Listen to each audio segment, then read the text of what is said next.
ना ध्यान दे बाबूआ बाहर जाता रे मरद हाँ दूगो औरत के बियाह भइल दूगो एके संग है दूगो लड़की के बियाह भइल हाँ आ दोनों लड़की ससुराल गईली दोनों लड़की ससुराल गईली एके संग है ससुराल में से फिर बाहर घरे अली एके संग है दोनों सखी बैठ के बातचीत करत रही एके संग है ना तारा बाप एथी निरंजन के संग उ तो भौके फाड़ दिया थे ये हमार सखी भी तो इनके संगे न बात है तो सखी कहत रही के सखी काहे सखी कह ना ससुर के समाचार हाँ तार मरद कैसन मिलल बा ठीक मिलल बा हाँ ठीक मिलल ते तो मरद के लाते मुके खान देले ही जा कहता कि इज्जतदार मेरा रो है राजा जी ठीक है मिलल बारे हाँ ठीक मिलल बा मरद के बेइज्जती मत करो तार मालूम ठीक मिलल बारे का करेले फौजी करेला हाँ तब तो धरावत हो का थी हथियारा तार मालूम फौजी मेरे हाँ छुट्टी पर बंदूक लेके आवेले हाँ धरावेले कबो कबो हथवा में हाँ रखे खातिर बंदूक छुले पड़ू ना नहीं कुछ छोले हाँ ना दोनों तार फौजी मिलल बारे हम का कोई सखी कहो ये सखी हमर तो कर हाँ कमर जोड़ गइल सरवा कमर जर गई करम जर गई अच्छा उ करम होला ए सखी का कहीं का हो ऐसा की तहर दुल्हा कैसन मिलल बा हमार दुल्हा बा कहत कहत छोड़ ना दुल्हावा के तो बात हटाओ कहो ये सखी कहो उ तो साफा बोका बोका हो पूछी काहे काहे कलकत्ता गोइल कह के गोइल हाँ। कि जाब तो तरह ला टीका लिया हाँ। जाब तो तरह ला छागल लिया लेकिन छागल ना उ तो पायल लेके आइल एक पाँच जा औरत कहत तारी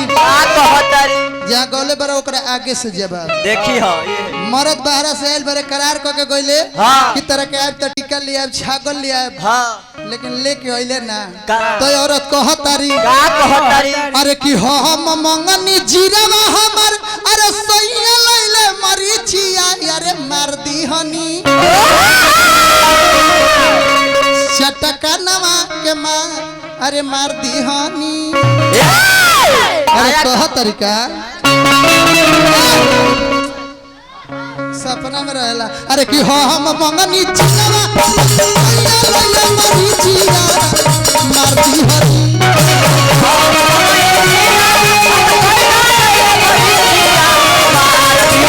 हम मंगनी जीरवा हमर सैया लैले मरीचिया मार दी हनी ए सखी जान तर रोज के में का भई का भइल सखी अरे तो चटका नवा के मार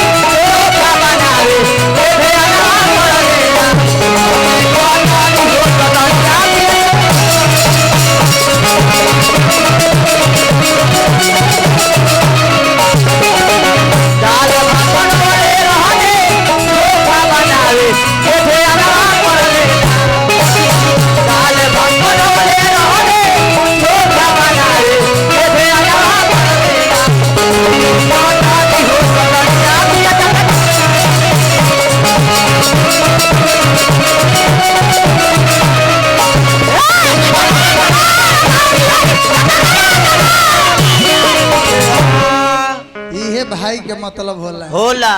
कि जब मेहरारू के रुपया दिले बरा 100 गो तो मरद के 200 दो धंजा भैया देखनी कि बेईमानी करब का लेकिन देखनी है करा के 200 दिले तो हमरा के 500 ये मतलब होला कि एगो भाई गावता तो कम से कम एकरा के देता रहता हमरो दो न तो कितना लोग के हम देखेलन हो जैसे मुंड बना के चली ले के सारा पैसा दे दी तो टुकुर टुकुर ताके लगबो तो वो घड़ी समझ में तारा के अरे भाई ए भाई दुर्गा जी लेखा लगती है का सारा रुपया एकरे दान पेटी में डाला हमारा का महिषो सुरबुझ के नहीं कम से 10 गोते हाँ हे लोग के लावड़ा सुर समाज एगो बात कहले हां रंजय भैया का कि नाचो तरो हाय लांगा सिवा लो हां कहते बट्टी सिवा लो हाँ। का बलाज का कहले न हां लेकिन हम नाचो तनी लौंडा के हमरा में एको लक्षण कान छदौले बनी हाँ नाक ना कोनो ऐसन लक्षण ना केस पर होले बनी ना नहीं की पर होले ना तू हमरा के संदेश देता रहो हाँ। उपदेश देता रहो हाँ। और लौंडा के सारा लक्षण तारा में अच्छा मरद कान छदावेला त एगो छदावेला हाँ। आ तू दोनों छदावेले बरा काहे काहे से के हिजरा बरा तू ना रे ना ते कैसे जानता रे कि हिजरा बारे अरे कानवा छेद आइले बरा अरे तू कैसे जानता रे कि हिजरा बारे अरे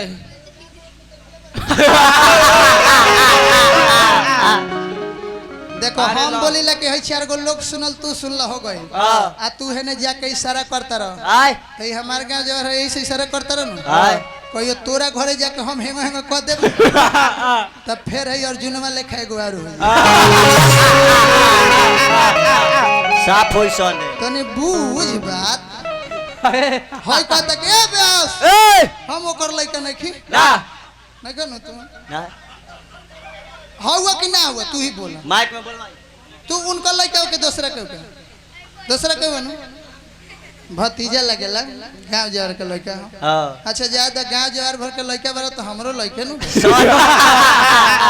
मैं मंडली के लइका बा काहे से कि अच्छा एगो बात हम देखनी का अर्जुन के घरे गई रहनी त इनके पापा हमरा से बतावत रहले का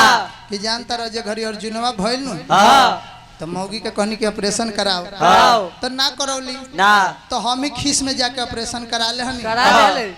आ मौगी से कहनी ना कि ऑपरेशन करौले हन हां आई ऑपरेशन करावला के जान है कि अभी 5-6 महीना ना बीतल हाँ। आ तले मौगी कहते कि राजा जी क्या हो प्राण प्रिय झुनझुना के व्यवस्था करी झूना काहे रे काहे फिर रहुआ पापा बने वाला बनी अल्लाह आई दादा ऑपरेशनो करा लेनी पप्पो बने वाला बनी हां मौगी के कुछो ना बोलस ना डायरेक्ट डॉक्टर के लगे जाके इनका बाबूजी कहते रे कि रे रे कैसे ऑपरेशन कैला हमारा कैसे कैसे कैला हो कैसे ऑपरेशनो करा लेनी या फिर मेरा रुके लइको होखे वाला बा हाय तो डॉक्टरो साहब तेज रहले हां कहले कि सुन ना का हो ऑपरेशन तोहर नु कैले बनी हाँ। हम गांव भर के ऑपरेशन नहीं खेनु कर दे तू जाता रह रात भर तू गोला गावे हां और रात भर घूम घूम के 4 गोला गावत हिया यही नया है माने में का बात है कोनो बात तोप के कहबा त निमन लगी इशारा करता रह भेज के बाद अच्छा के ना जानला चाचा कि अपना बेटवा के बियाह कइले बनी तो का करत होई हाय तो एकर मतलब का कि रोडे पर चालू कर देबलो ना भगला मर्यादा में बोलो तोप के बोलो हाँ। और कह तारी का कहता कह तारी का अरे कि पियावा हमार बकलो ले बा अरे का कहिया सखी हो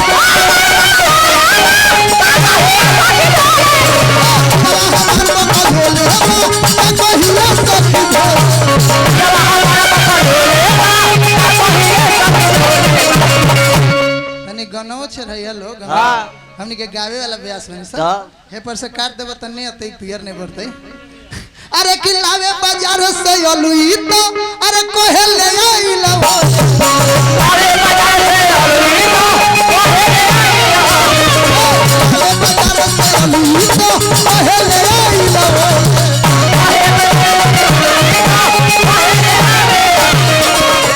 औरत कहत का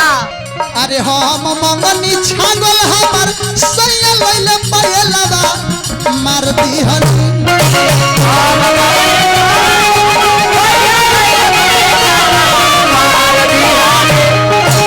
हम मंगनी छागल हमर सैया लइले पयलवा मार दिहन चटकनवा के मार दिहन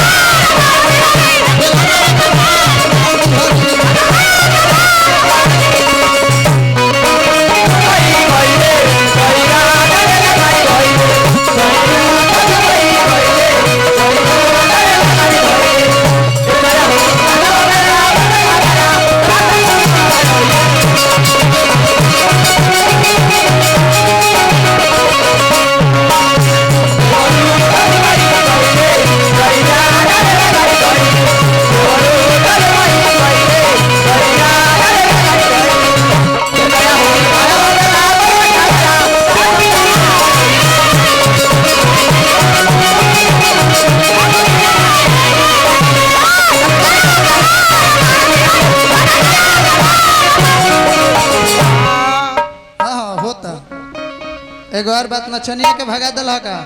अब भगा देले ऊ नचनिया के भगा दिल ना गइल बा कमाए देखी कितना बाउर बात बोलले हैं हाँ कि कदो औरत के श्रृंगार हाँ ओकर बेटी के श्रृंगार का ओकर माई देखी हाँ ई गलत बात ई नो एक गलत एक हम काट देते नहीं पूछे का है काहे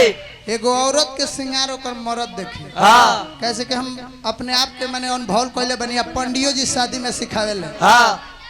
मर्द के सिखावेले कि मेहरारू से बिना पूछले कोनो काम मत करी ना चाहे कहीं जाइह तब पूछ के जाइह हाँ वगैरह वगैरह 3-4 गो मर्द के सिखावेले हाँ आई औरत के सिखावेले कि सुन लो सुन लो मर्द अगर कोनो काम करो हाँ। तो मैं रोके के नहीं खे ओके सलाह दे के निमन काम बत बढ़ावे के बा हाँ अगर मर्द तहर बाहरे बारे हे तो सबक श्रृंगार नहीं खे करे के ना काहे सिखावेले काहे एक मतलब कि श्रृंगार देखे के हक मर्द के होला होले मर्द बिना श्रृंगार अधूरा बा हाँ ई बाकल के बुझले का दो मैं थी औरत के श्रृंगार का दो कर माई दे एके गो देने नु त लग ए तोरी के मेहरारू के श्रृंगार ओकर मर्द देखी हाँ मेहरारू काजल कइले बिया के लिपस्टिक कइले पाउडर ना कइले बिया हाँ माने माई के श्रृंगार दादी के श्रृंगार देखेला बाप ना भगला बुढ़बक हवा बनेला खाली कहत रह लास्ट अंतरा में औरत के कहत सटा लो अरे कि सैया सरोज बात बुझे ना आका करी हमारा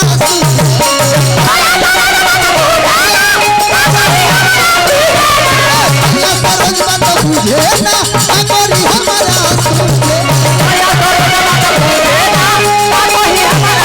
ए सखी अरे कतनो हमें के समझाइले छुके देख ना हाँ धड़कता हरकता टेंशन ही बदा सहारा के हाँ अरे कि कतनो हमें के समझाइले हकीकत बात कहत नहीं तो तू खिसिया जाता रहा पुपुही वाला के रखता रहा बोला तो झूठ ना बोलनी हम जितना वो लोग के 1300 नाइट 1200 नाइट यानी कि 2500 रुपया खत्म बा और वो सही में था कि वो अकेला ही बढ़िया नलवहिया रखता हाँ राजेश भाई निमन बजाओ तेरे बेइज्जती कर देता रहा अरे कि कतनो हम के समझाइले अरे बाकी वो बतिया